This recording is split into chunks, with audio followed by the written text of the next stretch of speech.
And our opening words this morning are by Calvin Dame. Come, let us be joined in seeking the aspirations of the heart. Come, let us be joined in giving voice to those melodies which can heal the wounded soul. Come, let us be joined in speaking the words which set us free. Let us worship together.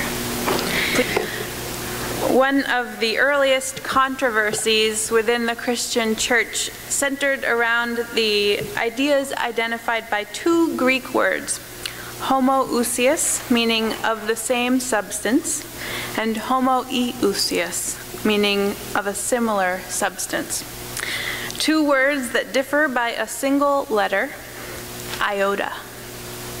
In his History of Christianity, Edward Gibbon pointed out that Christianity was nearly split by the smallest letter in the Greek alphabet. All this controversy is really about the mystery of the relationship between Jesus and God. In around the year 319, a man named Arius, a priest in Alexandria, Egypt, attracted a large following, preaching the idea of the absolute oneness of the divinity. He felt that this was a unity that could not be shared, and therefore Jesus was a lesser deity who had been called into existence by God. Jesus was homoiousian, of a similar nature to God, but not the same as God. Opponents, led most prominently by Athanasius, Bishop of Alexandria, preached that Jesus was in fact homoousian, the same as God. This caused such conflict that Emperor Constantine demanded that they work out their differences at what became the Council of Nicaea in the year 325. If you think our church committee meetings run long, just be glad you were not on that committee. That meeting lasted 2 months. And the Unitarian forebears lost. The homoousians won the debate and codified their beliefs in the original Nicene Creed, which states that Jesus is one in being with the Father. A version of the creed is still recited at Catholic Mass to this day. Have you ever wondered where the term one iota of difference comes from? Now you know. I like that story as an example of the way that a little thing can make a big difference. That one little letter shaped the future of Christianity. This week, I reached out on Facebook to ask the question, what has been a small change or effort that you have made that has led to a big difference? I know I'm not supposed to have favorites, but my favorite reply came from Roger Chevette. When Roger moved into Moshop over on Harry Kemp, he decided not to give up his post office box in downtown Provincetown, but made the small change of taking that longer walk to the post office to get his mail every day. Roger reports that not only did it get him out of the house as he originally intended it to, but he also walked about 500 miles that year, lost 25 pounds in the process, and found the incentive he needed to go on to lose 100 pounds. He says this one small choice, keeping a post office box, changed his life. I think we can all agree that Roger looks amazing these days and is a total inspiration.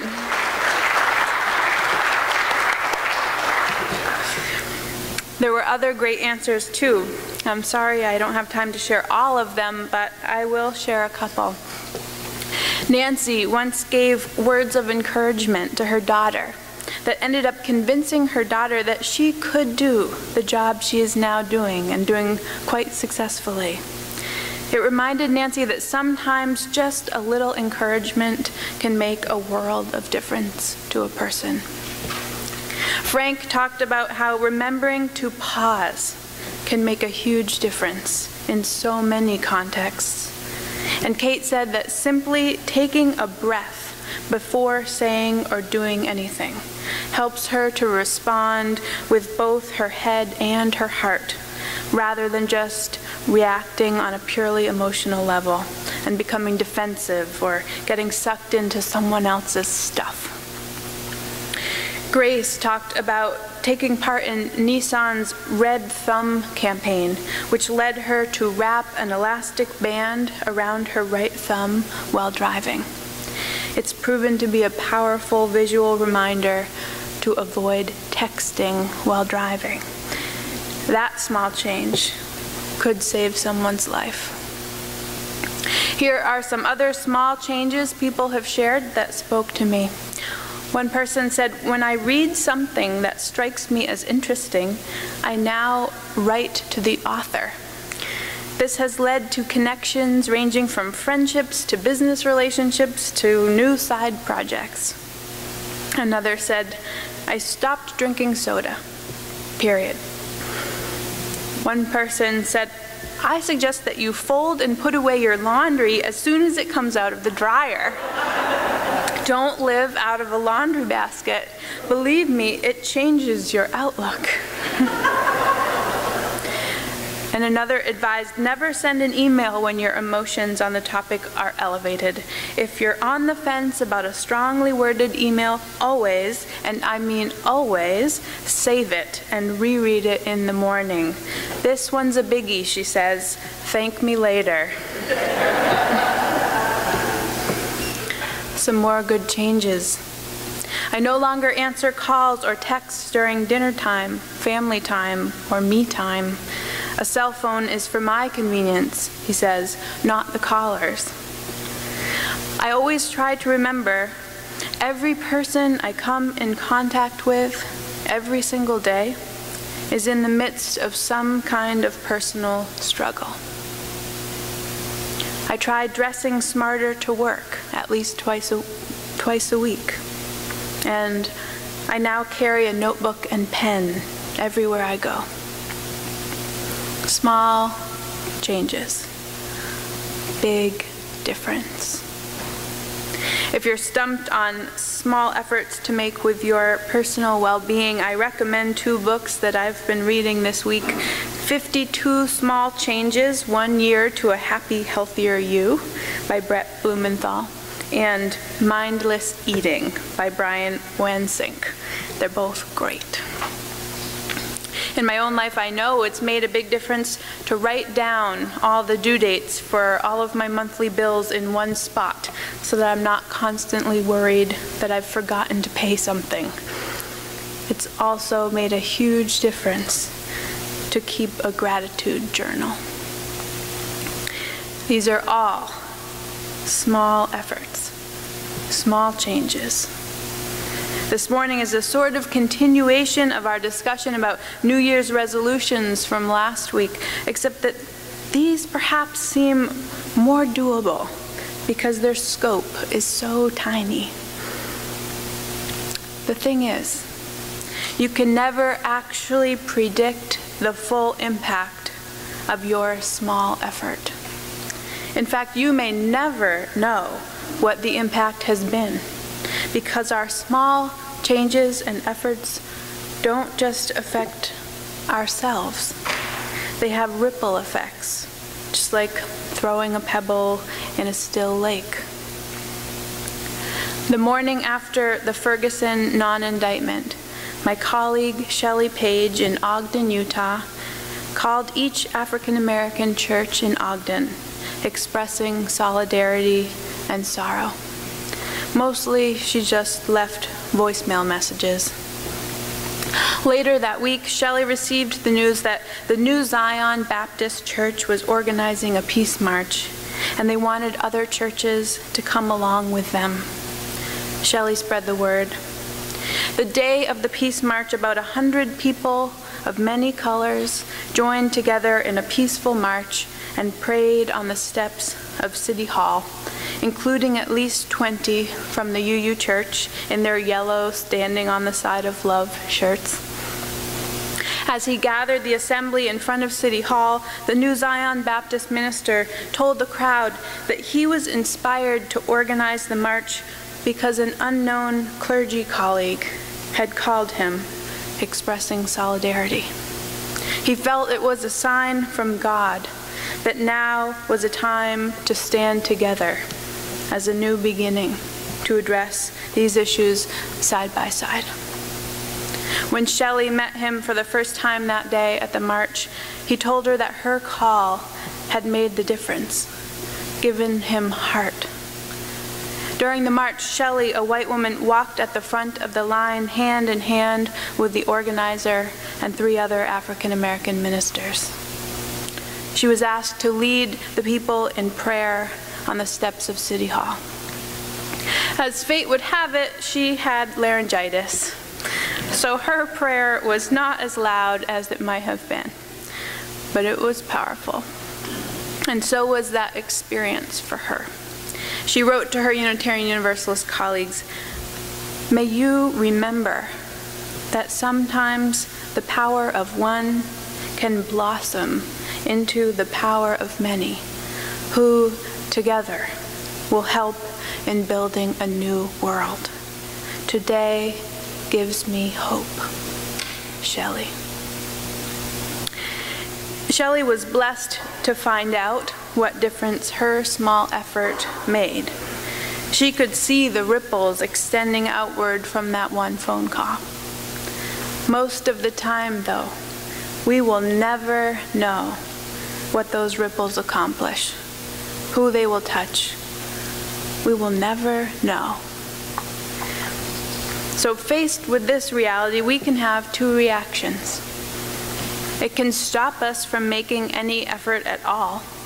That whole, I'll never know if it makes a difference or not, so why bother mentality.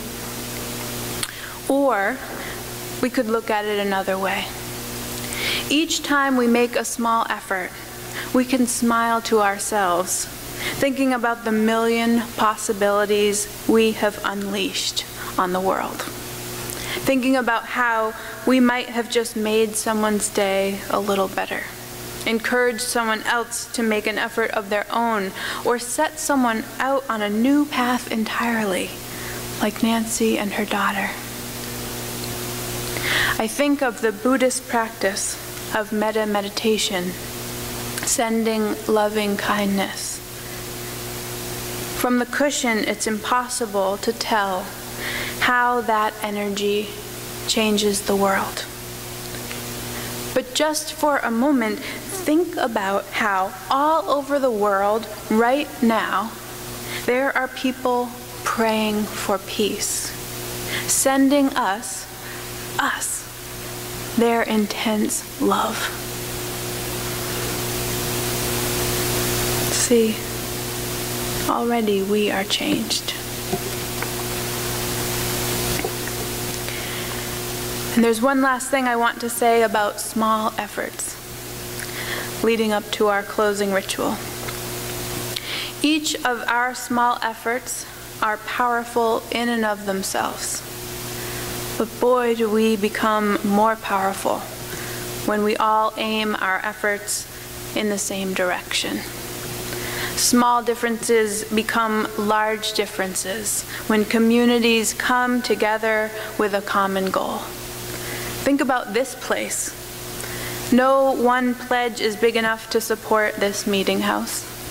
But together, all of our pledges mean that we are here this morning, that this historic building is being cared for, that we are warm because we can pay the heating bill, that April was here to put together the order of service in your hand, and that I am able to make it my life's work to think and write about small changes. Wow. Thank you. Last month, Jane Bunker asked us if we might band together to support a nursing student in Malawi. It seemed like a big sum to come up with, but when she reached out here and in the local paper, so many people contributed that we were able to send the $2,000 to support a nurse who will be pivotal in fighting AIDS in her country. And those lives that she helps to save, who knows how they will change the world. In the face of so much violence and tragedy and chaos in the world, our small efforts often do seem powerless. But our small efforts yoked together have the power to make an enormous difference. We just forget that. This place, our faith, reminds us.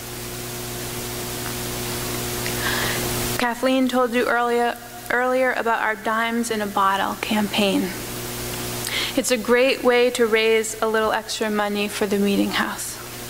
But it's also a wonderful exercise in remembering that a small change, literally small change, can make a big difference. Every time you put a dime in your bottle, remember that. Your efforts make a difference. You make a difference in this world. To kick off our Dimes in a Bottle season, believe me, it's going to take a whole season. It takes kind of a lot of dimes to fill a bottle. I've started. We invite you to start by adding a dime to our community dime bottle. In a minute, I'll give you the cue to start rummaging around in your pockets and purses for a dime, but listen for just a moment more. For this morning's ritual, we invite you to come down the center aisle with your dime. As Kathleen said, if you can't find one, there are extras in the back. No one is left out. As you come to the front altar with your coin, hold in your mind one small change that you can make in your life. One small effort you can make. As you drop your dime in and hear that little clinking noise, let that noise be a celebration of your intention. After you've added your dime to the bottle, return to your seat through either of the side aisles and you will be offered, as she said, an empty bottle by a member of the fundraising committee. We hope you'll continue to join in this group effort of collecting dimes. And as she said, if you have one at home, that will do too. But for now, and I hope Ada might, join us again to play. For now, one dime, one small effort. Let us begin.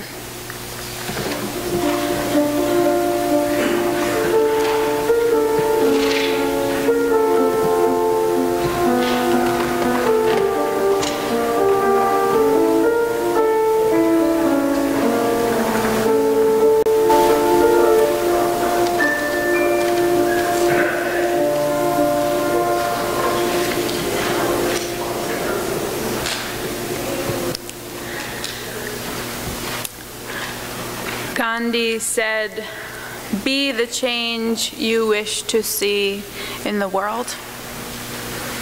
Marian Wright Edelman wrote, "We must not, in trying to think about how we can make a big difference, ignore the small daily differences we can make, which over time add up to big differences that we often cannot foresee."